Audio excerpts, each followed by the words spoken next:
Hello teachers, in this video I am going to show you how to manage your stream area and how you can restrict the classwork into the classwork tab only and not to replicate in the stream tab.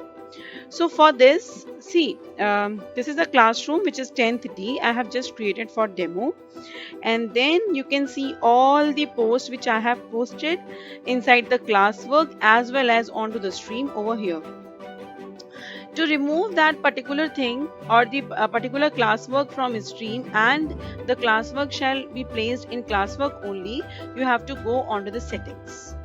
Now in settings there is a general tab where this option is visible, classwork on stream. So how, if you want to replicate or duplicate classwork on the stream also, you can use these options, that is show attachments and details, or you can use this show condensed notification. What is the difference between these two?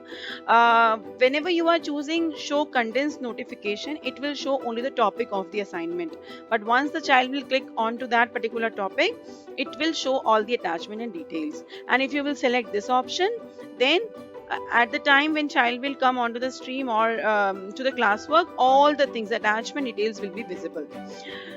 What you need to select to restrict classwork in the classwork and stream data into stream is hide notification. Once you will click on save,